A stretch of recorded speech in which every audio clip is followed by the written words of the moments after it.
So I grew up in College Station since third grade and went to UT Austin for college. But now I work in Houston. So from Austin to Houston, College Station, overall relatively close. And growing up, a lot of my hobbies included I played a lot of violin, also piano. Grew up playing a lot of tennis, and then recently got into some computer hardware and building computers. And I also enjoy working out. And so if you What do look you at mean my, by Austin Panic Group? yeah, so I can go ahead and explain a little bit. Okay, So thank you. yeah, all good. Let me move some of this stuff around. Okay, so in terms of my biography, studied business at UT Austin, and at that time I joined the Asian Business Student Association's finance team. We did stock pitches, case competitions, and it's basically a great opportunity to explore finance a bit more, have a better understanding of what finance offers as a career. And then in 2017, so Austin Panic Room, I'm sure a lot of y'all have heard about escape rooms, where they like lock you in the room for an hour and you have to basically solve puzzles, figure out clues, figure out riddles to escape the room and complete the objective. And so the summer after my sophomore year, I interned at Austin Panic Room. And then summer after 2018, my junior year, I interned at Chevron. And about a month after beginning my senior year in college, they gave me a full-time offer. And so I accepted that full-time offer at Chevron. And so I graduated, and now I've been working at Chevron since 2019. Awesome. Yeah. All right. So if you go next. So real quick, I wanted to go over SWOT analysis so y'all can have a better idea of what my strengths and weaknesses are. I touched on it last week, so I'll try to be relatively brief. But as a recap, I'm a pretty physically caring and detail-oriented person. So I think in terms of logistics and timing, I'm a pretty dependable and supportive person. And some of the opportunities for me, given the strengths that God has given me, is that I'm very good at physically nurturing. So if we have guests over, I'm the person who's more likely to provide food, provide water, just to make sure that you're physically taken care of. I'm also pretty good at figuring out plans and logistics, ministry events, and other kind of events throughout the week. And then lastly, I'm more of the get something done before you get to bed person, rather than go to bed and figure it out tomorrow. Yeah. But then in terms of weaknesses, I tend to get caught in the details because I'm very detail oriented. And so as a result, I can be somewhat tunnel visioned at times. And I can be overly pragmatic and looking for solutions, and sometimes being able to understand other people's emotions is something that God's still teaching me to do. And then some threats are because I'm stuck in details, I don't see big pictures at times. And then because I'm very pragmatic, I tend to look for a solution first rather than looking to understand the other person or looking to understand how they feel first. And so after my SWOT, I also did the 5 Ps as well. And so at the very bottom, I have purpose. And I would say throughout my life, I feel like my purpose, first and foremost now, is to help lead others to really freedom from worldly burdens, freedom from worldly worries and stress by experiencing God and learning to trust Him and love Him. And also in the future, I would like to be able to provide for my family and to lead them in a godly way, to be a godly example for them to be able to look. And then lastly, I also believe that whether you're a first-time entry-level position worker or if you're a CEO, there's always opportunities to grow more, to learn how to lead others better, to learn how to help others feel loved better and better. And so some of the principles I kind of stick by nowadays are God's word and wisdom. So it's understanding the Bible, looking to God, praying to Him whenever I have questions or whenever I'm feeling down. And then another principle is constant character growth. I believe we can always learn to be more patient, more loving, learning to think about other people first before thinking about ourselves. And then lastly, I also believe in balancing life/family and work. I heard a quote from someone before where they say when you're at work, you're 100% focused on work. And when you're at home with the family, you're 100% focused on the. And so being able to, in the way, keep those separate to devote time and attention to family and then work separately is pretty important as well to me. And so some passions of mine, first is building and leading a loving family. I believe family is perhaps one of the most important things on earth. If God blesses us with a family, with a husband or wife and with kids, then it's our responsibility to be able to steward them well, to be able to raise them and love them well. I also enjoy a lot of tennis and music. I still play violin occasionally, and I play tennis at least once a week with some church friends. So those are like some of my outside of work hobbies. And then lastly, I'm also interested in technology and computers. It's an opportunity for me to work with my hands, so I appreciate that. And so when I approach people, something that matters a lot to me is learning to be gentle and kind towards each other, learning to speak in wisdom, not out of fear. And then also I kind of realized it's important to be patient with people, but also want to be firm as well, to be able to be firm in God's word and God's law, that our lives are on a straight path towards Him. And then lastly, I do want to be a dependable and committed person as well, not just to my family, but also to my coworkers and to my church community. And lastly, in terms of performance, for me, the three areas I really do want to perform in are church, career, church being a good example, a good model of Christ. And then in my family as well, being a leader, being a provider, whether it's financially or emotionally. And then lastly, in career as well, I do want to continue to pursue my career, to move up, not just in status in terms of job title, but also move up in terms of having my coworkers be able to look up to me, to wonder why I am how I am, and for me to be able to share with them that I'm only who I am today because God loves me, and because I do want to pursue God every day. So the first step of my journey is college. You know, how did I end up where I am today? All right. So first off, some key college is even before college. You know, why did I choose finance? And I would say there are three main reasons why I chose finance. Now, the first big one is strengths. I'm a detailed and logical person, and I'm also naturally gifted in math. And so I think when it comes to y'all, you know, whether in middle school or beyond, definitely pray that God helps you discover your strengths. Some of your strengths you probably already know, but then some of your strengths maybe God will reveal to you through high school classes, through college classes. So always pray to God and ask Him to show you what He's gifted you in, and maybe that will help inform where you want to go for your career.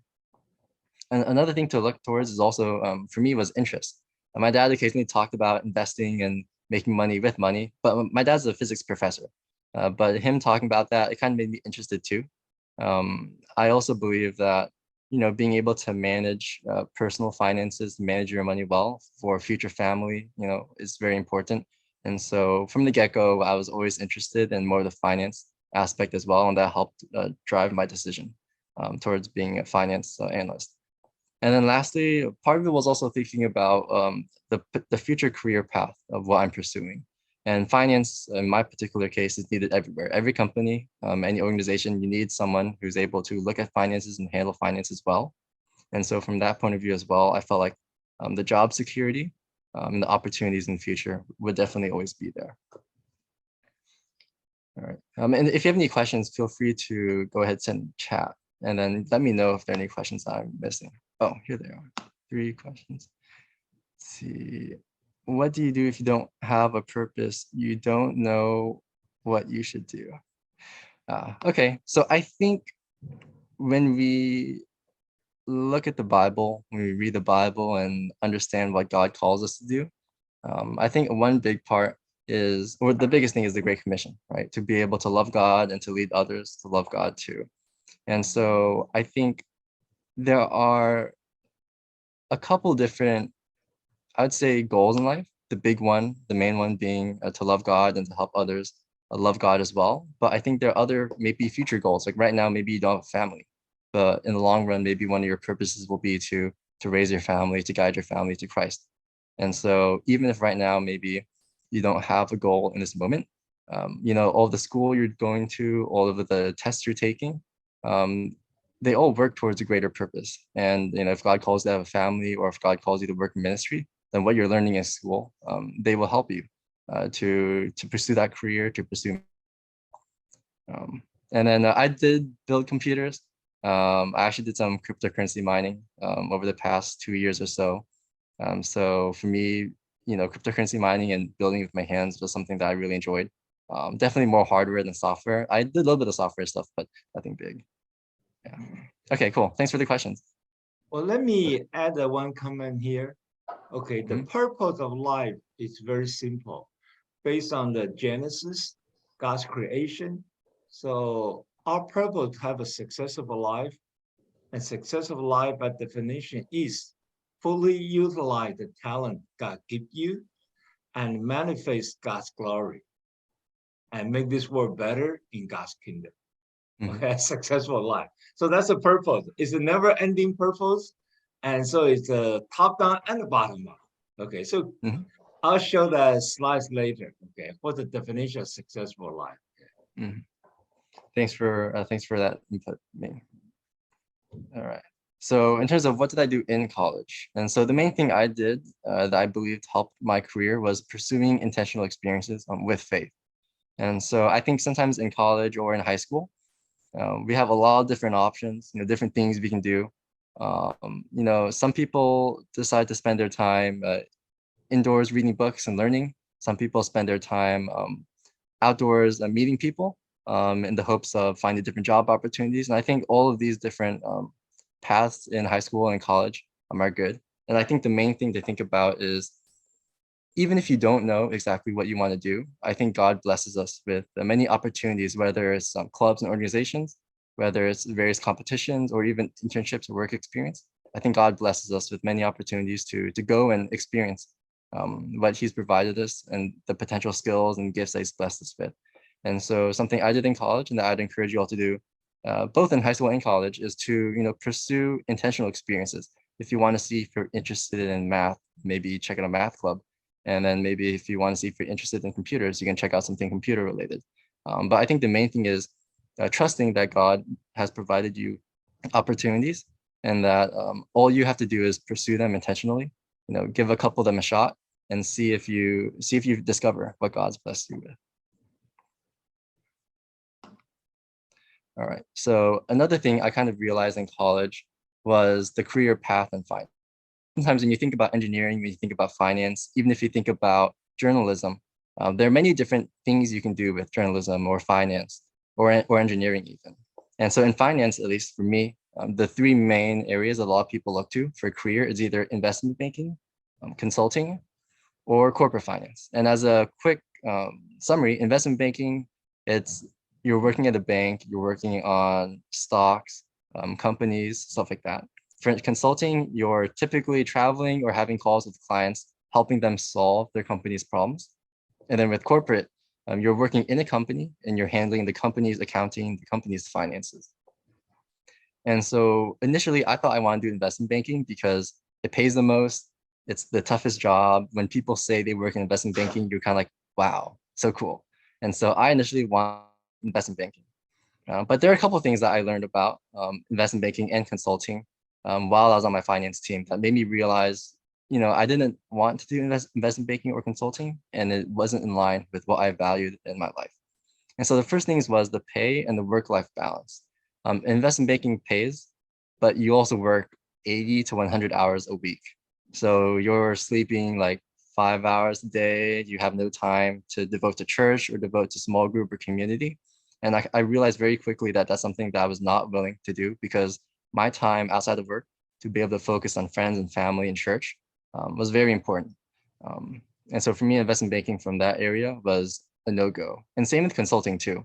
To be plugged into my church community, it requires consistent attendance, going to church on Sundays, going to small group. And consulting, you tend to travel, fly around, spend 2 weeks here, 1 week there. And so to be able to dedicate and commit my life to church as well would be a lot more difficult if I did consulting. And so when it comes to culture as well, in investment banking and consulting, the culture is very cutthroat. It's, me over you. I have to beat you in order to improve my career. And I don't really think God calls us to be clever, to be sneaky, to put ourselves above others. And so for me, the culture of investment banking, of consulting, also wasn't really something that I felt like aligned with my faith and my values. And then future opportunities. This is where I do feel like investment banking and consulting, they are very tough jobs. And people know that if you did investment banking or if you did consulting, they know that you can do really good work. So I will say for investment banking and consulting, your opportunities when finding a new job afterwards are definitely going to be a bit bigger, a bit more open. But that was a sacrifice I'm willing to make because ultimately, I think as long as we do well in whatever career God places us in, I think we will be okay as long as we trust Him and work hard. And then lastly, traveling. That's also going back to consulting. I wasn't interested in traveling and leaving home and leaving church for extended periods of time.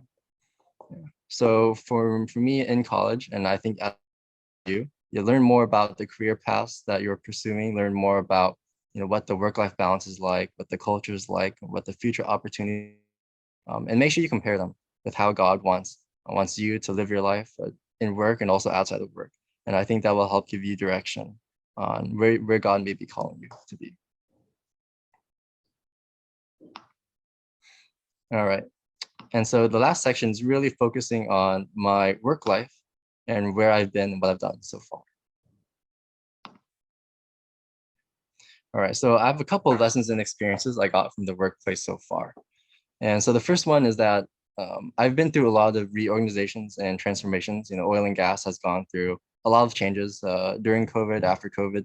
And so I know from experience that a lot of my coworkers were pretty stressed about it. We had to apply for new jobs within the company, I think 2 times in the past 2 or 3 years. So definitely a very stressful time.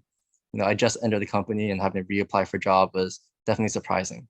But I think the biggest thing God showed me is that if I put my head down, if I continue working hard, apply for jobs and have faith, that God will take care of me and God will take care of you as well. And so expect that there may sometimes be quick and major changes in the workplace. And the normal reaction is to be unsettled, to be worried. But I think in all things, if we continue working hard, having faith in God that He'll provide for us, then I think that provides a peace and a wisdom with how you can approach and handle these big changes in the office.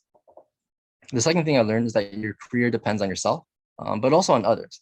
In my company, we do 2 times a year, we have basically a job cycle where we can apply for other jobs.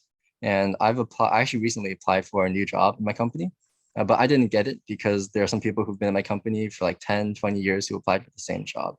And so sometimes, your career, it does depend on yourself. It depends on, your character and your attitude towards work, but it also depends on the other people around you. And ultimately, if other people have more work experience or if other people are more qualified for the job, don't be discouraged. Know that, God's planned out your career path, whether it's to continue working or to go into ministry. And so trust God and pray to Him and ask Him, tell Him what you want, but also ask that He shows you His will and that He guides you to where He wants you to be. And as long as you trust God, then even if other people may do their work incorrectly, or maybe they don't treat their coworkers the best, you don't have to compare yourself with them and feel discouraged, right? Because God will take care of you. God will take care of your career as well. And then 2 more lessons I learned. The first one was also patience and also proactivity. So I will share that in today's culture, a lot of people, they work for 1 year, 2 years, and then they jump to a different company. They work for 1 or 2 years, and then they jump to a different company. And sometimes it's because they don't like the workplace. And I think that's a valid reason to change companies. But also sometimes they feel like, I'm not getting paid enough, and, I just want more money. And so I'm going to apply to a different company to get a new job. But something I've learned is sometimes patience in your career is important. I think, for example, one of the benefits I've gained by being at Chevron for 3 or 4 years while some of my coworkers have left is that people, they begin to recognize my name. They understand who I am. They trust me to be able to get work done. They have a better understanding of my character as well. And I think being able to build a reputation to be salt and light in your workplace is really a blessing from God. It's an opportunity for your coworkers to get to know you, for you to get to know your coworkers, and for you to be able to have conversations that you wouldn't be able to have if you just stayed there for a year and left. And so in terms of patience, I think a big part is pray to God. Sometimes you may want to switch jobs, or you may think that it's time to go somewhere else, but before you really make a decision, pray to God. Ask that God show you whether He does indeed want you to stay, or whether He actually does also want you to leave for a different company. So I think praying to God for that clarity and peace is important. But on the other hand, it's also important to be proactive. understand your value, and also understand your value in the workplace. Sometimes you may run into situations where maybe you're underpaid, or maybe people have enough responsibility. And I would say in those situations, don't be patient and like kind of like lazy or worried, but instead be proactive. Be able to reach out to supervisors, to your coworkers, and ask about what more work you could do, or to raise up concerns you have. But of course, do so in a very like wise way. Pray to God before you have very big important conversations, and He'll show you what to do. Let's see. Okay. And then lastly, I think the big thing for me in my career is to be light and salt in the workplace. We often we talk about in church, being loving brothers and sisters in Christ to help ministry and to speak into each other's lives. But I think the workplace is also an opportunity to do so. In fact, it's a very unique opportunity to do so, because in my workplace, I think Chevron has 50,000 employees. And so I've been blessed with the opportunity to be able to have meetings with many of these other employees. And it's an opportunity for me to meet people who I wouldn't meet just at church alone. And so I think it's very important that we approach work, the work we're given, to exhibit Christ-like behavior, to do work with patience, to treat our coworkers with kindness, gentleness. And I think as we interact with our coworkers, as they see who God has loved us and who God has made us to be, then I think it's an opportunity to continue to minister, not just in church, but also in the workplace. And then the last bullet point here is to take opportunities to let others know about your faith. So one thing I remember that stood out to me was one of my former supervisors, when he was introducing himself, he said there were 3 F's that he prioritized in life. And it was faith, family, and friends. And that's the first time for me that a supervisor had really mentioned that, like, hey, they're Christian, that they love God, and that God is a priority in their life. And so for me, something I took away from that was to not be afraid to share about my faith, or to let people know that I'm Christian as well. And so something I do oftentimes is on Mondays, whenever I have meetings, I'll ask people how their weekends went. And then they'll ask me how my weekend went. And I'll say, oh, I did this on Saturday, and then I went to church on Sunday, helped out with the youth, or helped out with the young adults. And it's my opportunity to let them know, hey, I'm a good worker and I'm a Christian. And it's an opportunity for them to see that, Christians are good people. Those who love God, we are loving people, not just towards ourselves, but also towards our coworkers and towards others as well.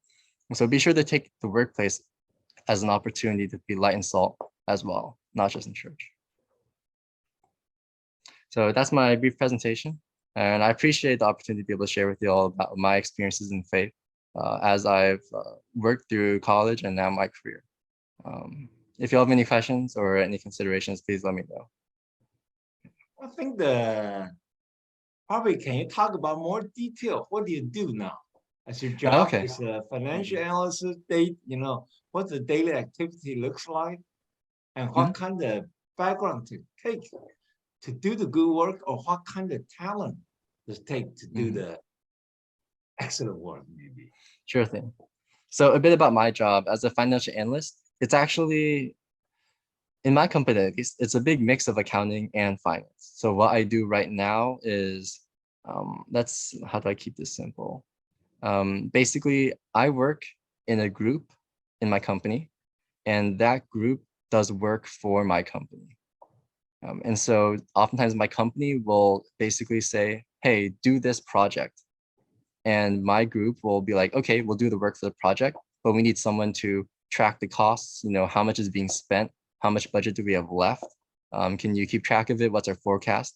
And so I'm basically the finance person who collects the information, makes sure we're not over budget.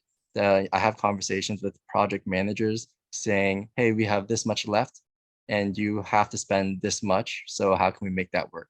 And so a lot of my work is related to tracking costs, reporting, helping other people stay informed of what's happening around and also being able to set up projects and set up different buckets for people to be able to put these costs in that helps keep the company organized and understood on what's happening.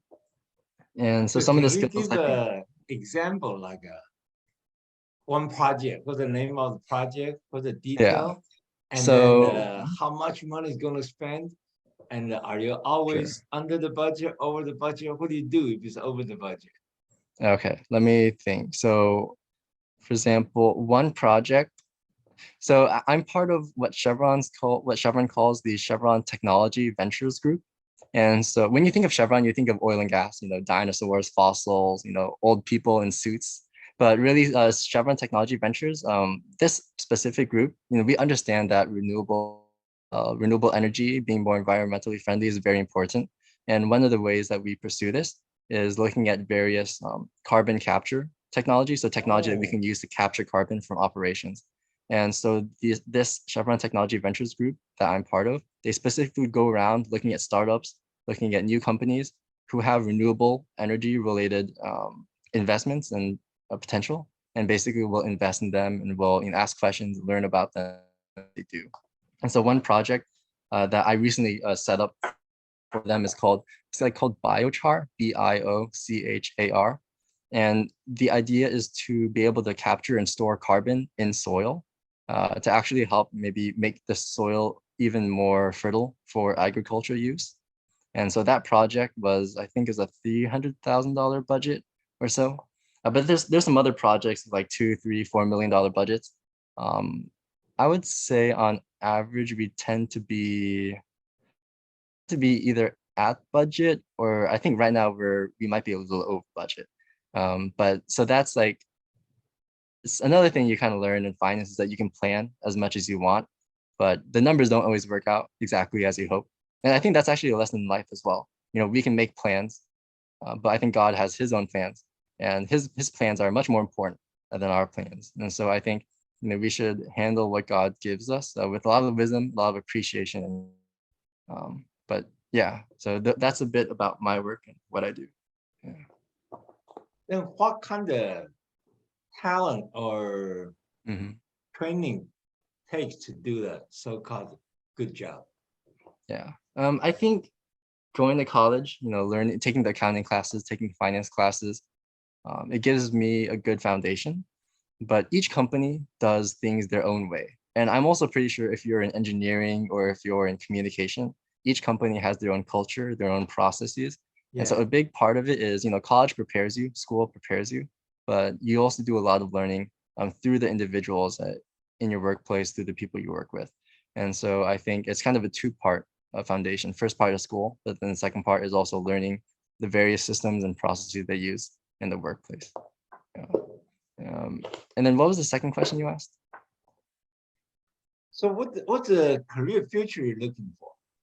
Like a Yeah. management Mhm. or Yeah, I think so in finance, well, I think also in many careers, also engineering, you have the individuals who crunch the numbers, who do the spreadsheets.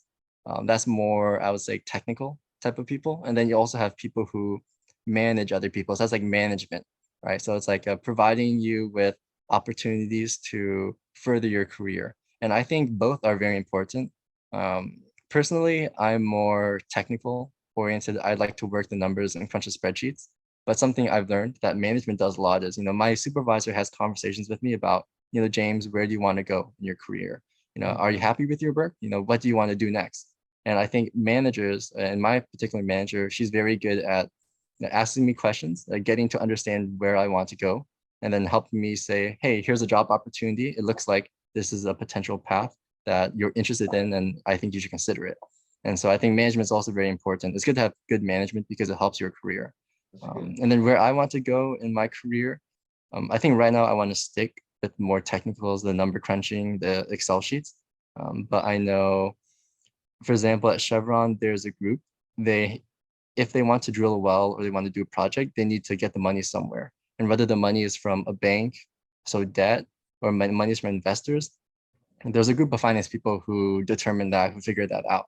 And it's called treasury. And so that's a potential group that I do want to go into if God gives me the opportunity to do so.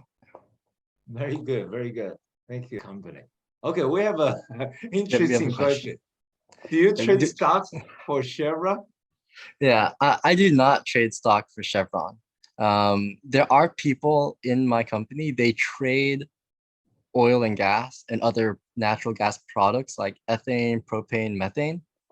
And so we have a trading floor actually, and some people they basically they work with other people. They write up contracts and saying, we'll buy this much oil or this much gas for this price, and we'll sell this much for this price. And so we do have a trading floor, but it's not like trading stocks. It's more like trading the actual commodity, so the actual item, whether it's like gas or oil. And then there are some other people. So we have so Chevron is a publicly traded company, like so you can buy and sell Chevron stock. And so I'm also sure that in their treasury department, they make decisions on whether they should buy back some Chevron stock or not. And as a really brief background, the reason why we have a treasury department, the reason why sometimes they will buy back Chevron stock is I'm not high enough up yet, hopefully, but there are managers, there are people higher up. You get paid not just in money, but also in company stock. So if you do well as a manager, maybe you'll get like 500 shares of Chevron. And the only way Chevron can give its employees its own stock is if it buys stock from the stock market. So you do have people at Chevron who will like buy and sell Chevron stock to be able to fund the compensation and the payment of their employees. But I'm not that high up yet. I do not actually trade Chevron stock. Yeah. Oh, so you do have a trading group to take care of that part of the finance Yeah, income or loss, I guess. exactly. Yeah. So we do have a group that does take care of some of that stuff. Yeah. Yeah. And I also Okay, want to say something anybody? something Yeah. you brought up about accounting. Um, Personally, I like finance better, but accounting is also very important. Accounting, it's about looking at today, looking at the past, and making sure everything is recorded well. And actually, I do feel like, in church we talk about accountability, making sure that we're all living lives that are glorifying the Christ. And I would say accounting is also like the accountability of the business world. And for example, one day, if God blesses you and you're in accounting, then I would say it's an opportunity God is giving you to hold your own company and other companies accountable, because there are people like me, like I'm not in accounting, but if Chevron does something immoral, something illegal, and Chevron goes bankrupt, then I lose my job and that hurts me.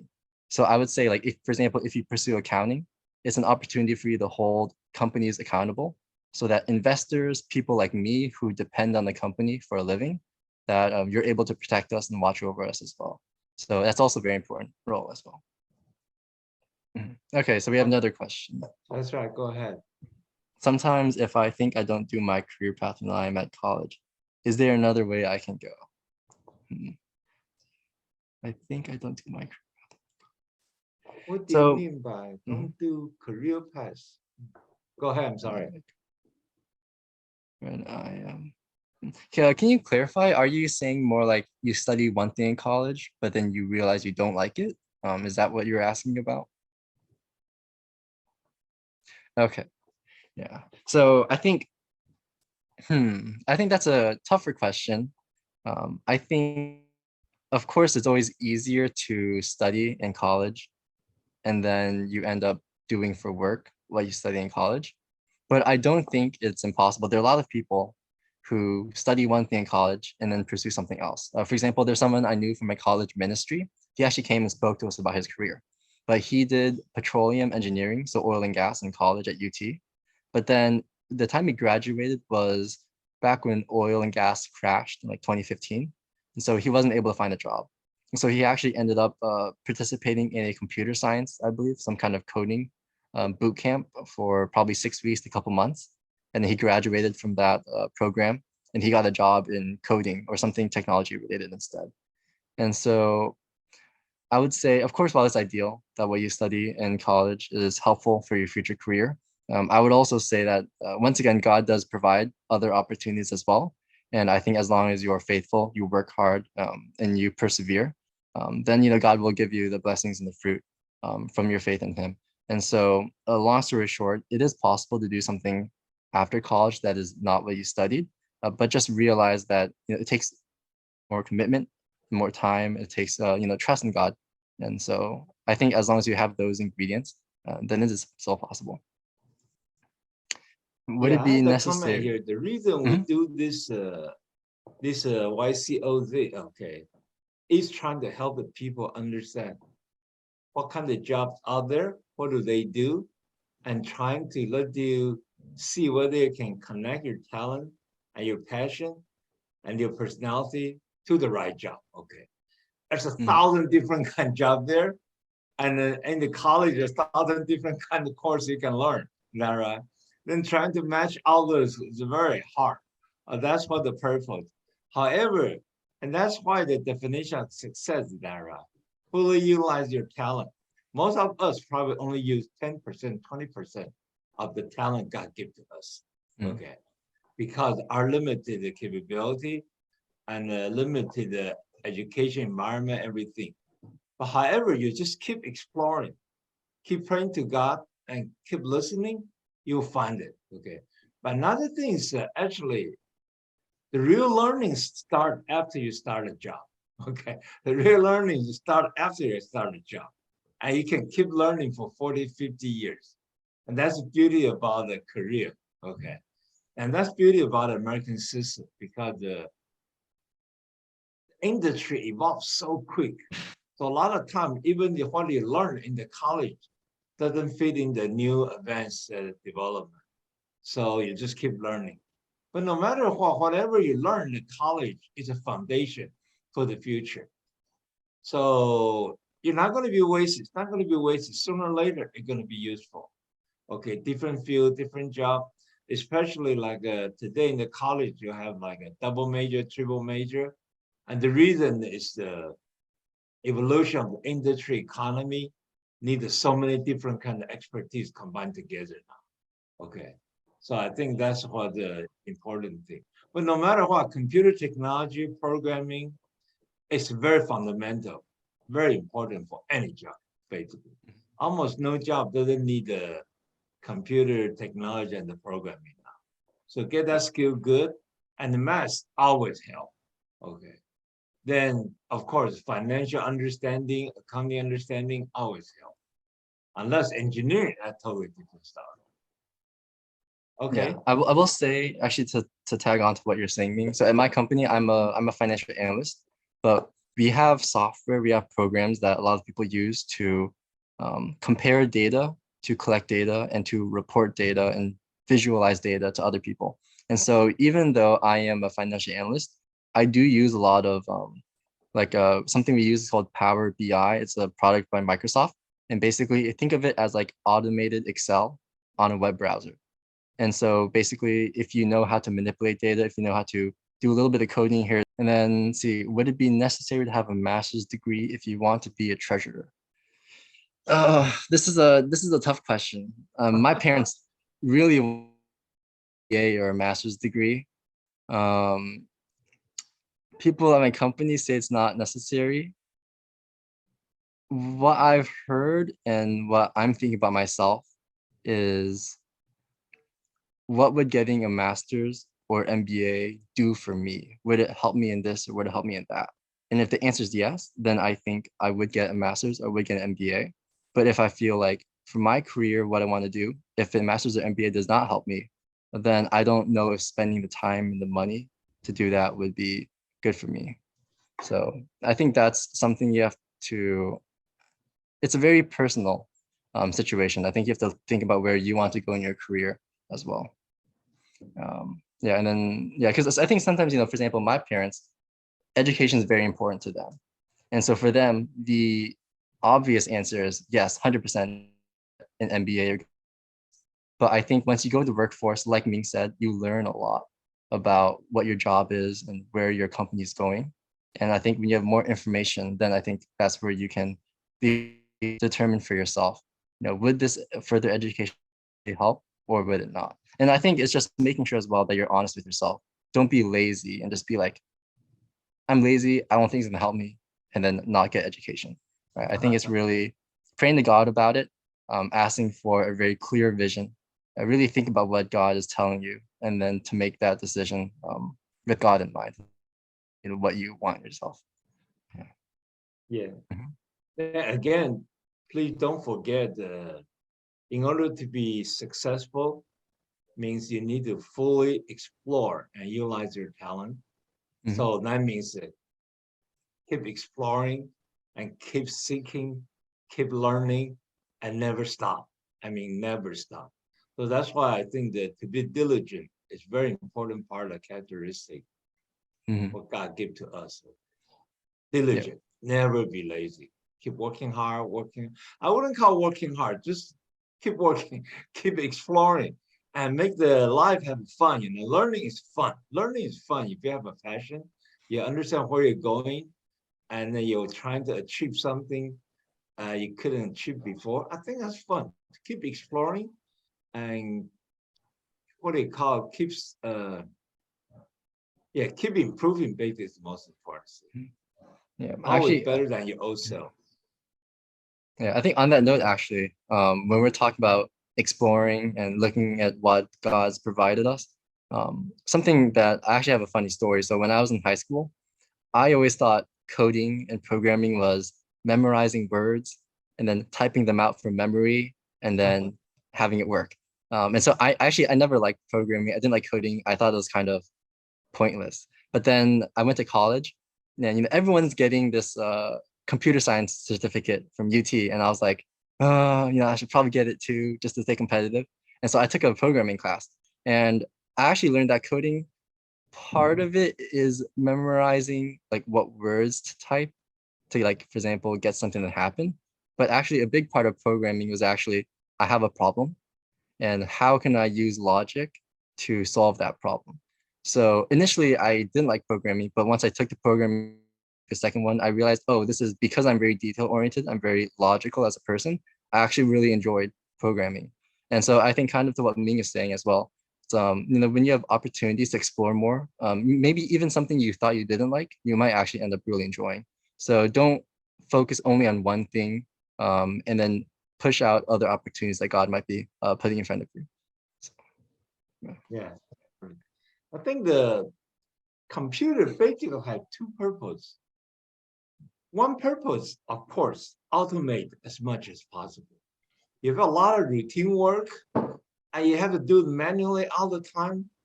Of course, it's not predictive, it's not productive, it's not efficient. So you need to learn how to write a program to make the computer do the job for you. And also computer don't sleep. You can sleep, computer don't sleep. And computer then need a weekend. And that's beauty about everything. Okay. And the next thing, of course, is a number crunching. So much numbers, so much calculation, and you cannot do it manually. So you just let a computer calculate. So this two purpose is very important. So that make it, you almost have to learn computer to make your Mhm. job productive.